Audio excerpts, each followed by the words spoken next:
Subhanallah walhamdulillah wa la ilaha illallah. Ini hadis rawahu Ahmad. Rasulullah mengabarkan tentang 5 periodisasi sejarah yang akan dialami oleh umat Rasulullah. Dan sekarang kita memasuki fase yang keempat, yaitu Mulkan Jabriyah. Rasulullah mengabarkan dalam kitab Sahih Muslim bab Al-Fitan wa Asrarus Sa'ah. Ini masa di mana kita hidup sekarang ini masa-masa yang cukup berat yang akan dialami oleh umat Rasulullah yang skopnya global. Tidak hanya Indonesia, seluruh dunia. Ini masa di mana dipenuhi dengan fitnah-fitnah akhir zaman.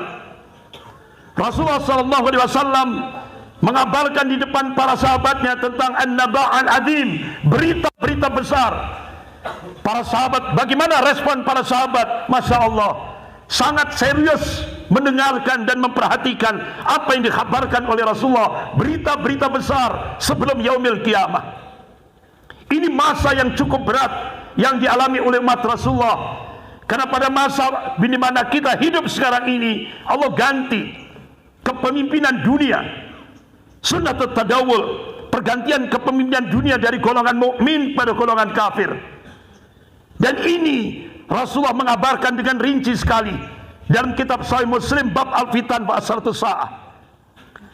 Allahu Akbar, Allahu Akbar, la ilaha illallah, wallahu akbar, Allahu Akbar, walillahil hamd. Apa yang dikhabarkan oleh Rasulullah Allah tegaskan dalam surah An-Najm ayat 3 sampai 4. A'udzubillahi minasyaitonir rajim. Wa may yantiqu 'anil hawa in huwa illa wahyun yuha. Apa yang disampaikan oleh Rasulnya itu bukan ahwa, bukan hawa nafsu. Apa yang disampaikan oleh Rasulullah itu wahyu yang diwahyukan oleh Allah kepada Rasulnya. Pasti terjadi, tidak bisa tidak. Kita sekarang benar-benar dikendalikan seluruh dunia, skop global dikendalikan oleh golongan kafir.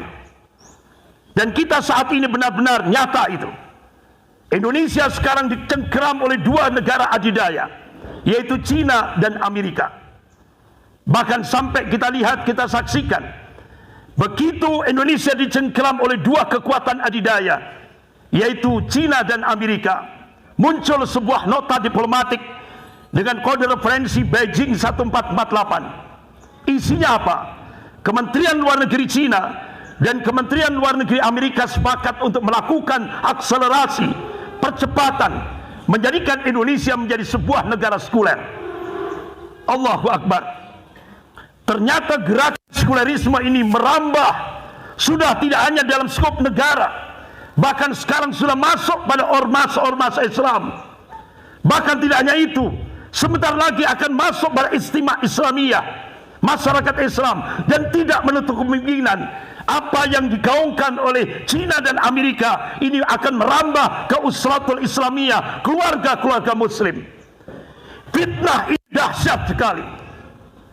Masyarakat muslimin, jamaah rahimakumullah. Ada sebuah 3 dokumen. Dokumen yang pertama berbahasa Rusia, dokumen yang kedua berbahasa Inggris, dan dokumen yang ketiga ini kita cukup kaget. Itu muncul di majalah Al-Mujtama, terbit di Kuwait, Timur Tengah. Dari 3 dokumen ini, Allahu Akbar, apa yang diingatkan oleh Allah Subhanahu wa taala dalam surah Al-Maidah ayat 82 benar-benar menjadi sebuah realitas empiris dalam kehidupan kita. Allah ingatkan, a'udzubillahi minasyaitonir rajim. La tajidanna asyadan nas adawatan lil ladina amalu yahuda wal ladina asraku.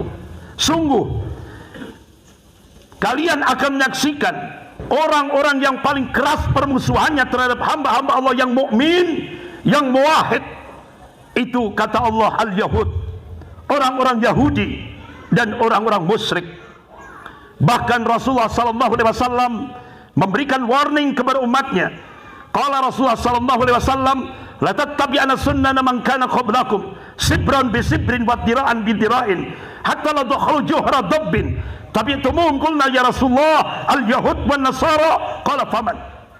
Sungguh kalian akan mengikuti jejak-jejak orang-orang sebelum kalian, setahap demi setahap, sejengkal demi sejengkal, hatta la dakhalu juhra dabbin, sampai Rasulullah memberikan dengan bahasa kinayah, kiasan, sampai orang lain masuk dabbin itu kalau di Timur Tengah seperti binatang biawak yang punya lubang di pasir itu. Kalau mereka masuk ke lubang biawak itu, kamu ikut. Ulama-ulama hadis ketika mengkaji hadis ini bukan justifikasi, bukan pembenaran, tapi hadis ini warning. Ketika sahabat bertanya, "Qulna ya Rasulullah, al-yahud wan nasara?" Apakah yang kau maksudkan itu perilaku, sikap, budaya orang-orang Yahudi dan Nasrani? Rasulullah memberikan jawaban, qala faman, siapa lagi kalau bukan mereka?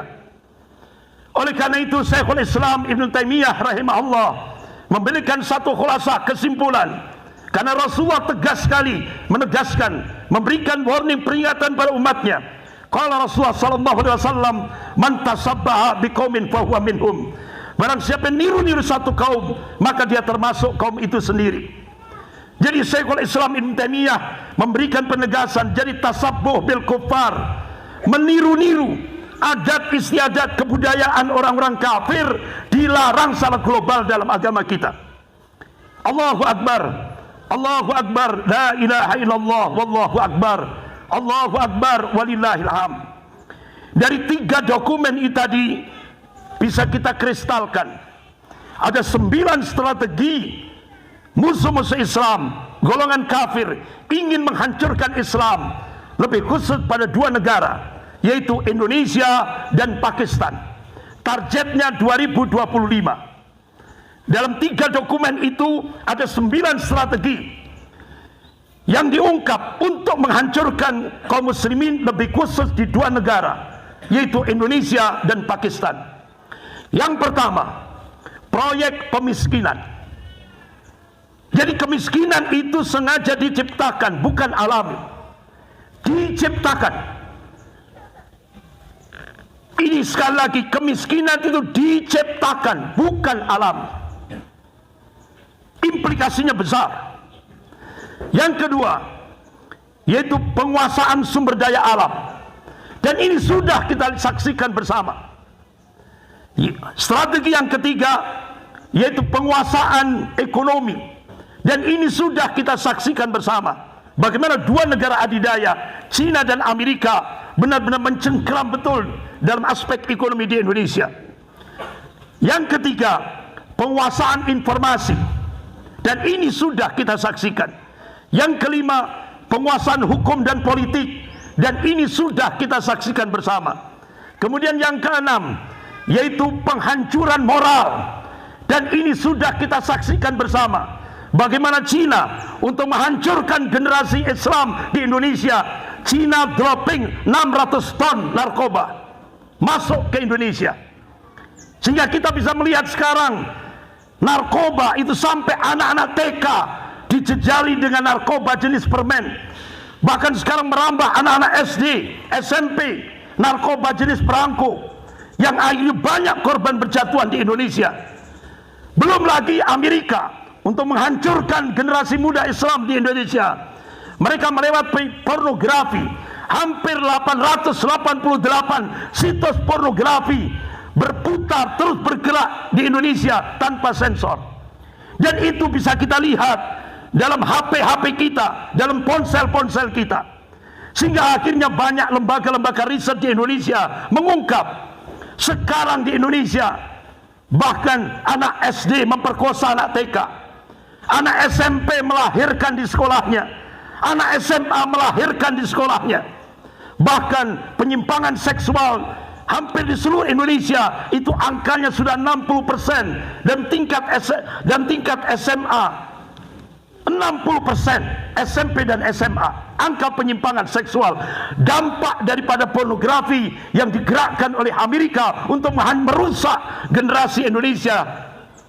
Bahkan yang kita saksikan, masyaallah muslimin, jamaah itu rahimakumullah, bahkan dalam tingkat mahasiswa kita benar-benar dirusak, bahkan sampai regulasi muncul undang-undang yang ini resmi negara. Mahasiswa-mahasiswi boleh melakukan free sex tanpa ikatan pernikahan, dan ini resmi negara. Kalau kita dipaksa dipressure oleh dua kekuatan adidaya, Cina dan Amerika. Bahkan ketika Wakil Perdana Menteri Cina Liu Yangdong ketika pidato di Auditorium FISIP Universitas Indonesia, beliau menyampaikan otomatis konsekuensi Indonesia mendapatkan bantuan hutang tahap pertama 647 triliun dari Cina. Syaratnya yang pertama, agama harus dipisah dalam kehidupan berbangsa dan bernegara. Sehingga akhirnya Ketua Dewan Pembinaan Ideologi Pancasila Profesor Yudian Wahyudi memberikan statement, start 2014 musuh terbesar Pancasila adalah agama. Bahkan Menteri Pendidikan dan Kebudayaan Pak Nadiem Makarim meluncing yaitu roadmap pendidikan nasional 2020-2035. Sudah tidak ada lagi agama. Jadi gerakan sekuler ini dahsyat sekali. Allahu Akbar, Allahu Akbar, la ilaha illallah, wallahu akbar, Allahu Akbar, walillahil hamd. Ma'asyiral muslimin jamaah rahimakumullah. Kemudian strategi selanjutnya yaitu mereka ingin melakukan, yaitu di samping perusakan moral, mereka ingin menghancurkan, melemahkan militansi Islam dengan stigma radikal, teroris, fundamentalis. Dan ini stigma yang sengaja diciptakan untuk melemahkan militansi umat Islam di Indonesia. Kemudian strategi selanjutnya yaitu ingin melakukan de-islamisasi, yaitu proyek deradikalisasi Islam, yaitu dengan demoderasi, artinya moderasi Islam. Ini tujuannya adalah de-islamisasi. Ini pemurtadan terselubung. Kemudian yang kesembilan, strategi yang kesembilan, konversi agama. Pemurtadan yang dilakukan oleh lembaga-lembaga misi, targetnya 2025 mereka mentargetkan akan terjadi pemurtadan besar-besaran di Indonesia dan Pakistan. Allahu Akbar, Allahu Akbar, la ilaha illallah, wallahu akbar, Allahu Akbar, walillahil hamd. Ma'asyiral muslimin jamaah rahimakumullah, tidak perlu saya perpanjang, tambah sumpah nanti. Bagaimana solusi konkret ketika kita menghadapi tantangan eksternal dan internal? Ma'asyiral muslimin jamaah rahimakumullah, Rasulullah memberikan arahan. Qala Rasulullah sallallahu alaihi wasallam, wa innal iman idza waqa'atil fitan bisam. Jadi kalau sudah fitnah-fitnah akhir zaman itu sudah meluas seluruh dunia, termasuk di Pare, barometer iman kita bukan di Saudi, bukan di Kuwait, bukan di Mesir, bukan di Dubai, Uni Emirat Arab, tapi Rasulullah mengabarkan barometer iman kita kalau sudah fitnah-fitnah akhir zaman ini sudah mengglobal. Barometer iman kita, Rasulullah tegaskan, bila di Syam, di bumi Syam. Bumi Syam yang mana? Rasulullah menegaskan, qala bi Baitul Maqdis, yaitu di Baitul Maqdis Palestina. Bagaimana kita lihat, Allahu Akbar, ada seorang ulama Palestina, ada seorang ulama biladi Syam. Beliau adalah Syekh Dr. Majid Irsan Al-Kilani. Beliau keluarga mujahid, ayahnya mujahid di Palestina, ibunya mujahidah di Palestina. Masya Allah, dalam dunia akademik beliau luar biasa. Beliau menulis dua tesis sekaligus. Tesis yang pertama diberi judul Nas'at Al-Qadiriyah, pertumbuhan Madrasah Syekh Abdul Qadir Al-Jilani, karena beliau adalah keturunan Syekh Abdul Qadir Al-Jilani. Kemudian tesis yang kedua diberi judul Tatawur Mafhum An-Nadhariyah At-Tarbawiyatul Islamiyah, dalam aspek pendidikan Islam. Bahkan beliau menulis kitab yang benar-benar mewarnai dunia Islam, termasuk di Indonesia. Bahkan kitab-kitab yang ditulis oleh beliau mendapatkan rekomendasi dari Universitas Madinah Al-Munawwarah. Yaitu beliau tulis kitab Trilogi Usul Tarbiyatul Islamiyah. Bahkan beliau menulis karya ilmiah dalam skop global, yaitu Falsafah Tarbiyatul Islamiyah. Bahkan disertasi doktor beliau yaitu studi analisis Tarbiyatul Islamiyah Syekhul Islam Ibnu Taimiyah rahimahullah. Jadi beliau menulis satu kitab karya ilmiah dunia, yaitu Falsafah Tarbiyatul Islamiyah. Beliau mendapatkan penghargaan dari Al-Farabi International Award tahun 2008, mengalahkan 128 penulis karya ilmiah tingkat dunia. Masya Allah, ternyata benar-benar apa yang ditulis oleh beliau sudah dipraktekkan di Indonesia. Jadi ternyata kerusakan yang terjadi di Indonesia itu masih lebih rusak daripada apa yang terjadi di Bilad Syam pada masa dua ulama besar, yaitu Al-Ghazali bersama muridnya Syekh Abdul Qadir Al-Jilani. Jadi diungkap, beliau menulis dengan landasan filosofis historis. Beliau ungkap, jadi kondisi umat Islam pada masa itu di Bilad Syam terpuruk, sangat lemah. Bahkan aliran-aliran sesat meluas di mana-mana. Bahkan pada masa itu didominasi oleh ulama su. Apa ulama su? Ibnu Qudamah rahimahullah dalam kitabnya Minhajul Qasidin, ciri ulama su, ulama yang dengan ilmunya dia bernikmat-nikmat dengan dunia. Ulama yang dengan ilmunya dia mencari kedudukan di sisi ahli dunia.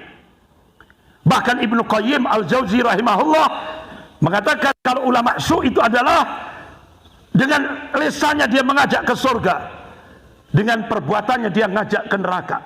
Oleh karena itu Rasulullah mengabarkan ulama su itu manusia yang paling jahat di kolom bumi ini. Bahkan Rasulullah mengkhawatirkan, qala Rasulullah sallallahu alaihi wasallam, inna ma akhafu ala ummati a'immatal mudillin, rawahu Tirmidzi. Yang aku khawatirkan atas umat ini, kata Rasulullah, yaitu munculnya pemimpin yang menyesatkan umat. Dan ini mendominasi pada masa itu di Bilad Syam. Masya Allah. Akhirnya apa yang terjadi? Muncul iftirak, perpecahan di tengah-tengah kaum muslimin pada masa itu. Jadi perpecahannya bukan masalah akidah, tapi perpecahannya masalah perebutan jabatan, kedudukan, kekuasaan.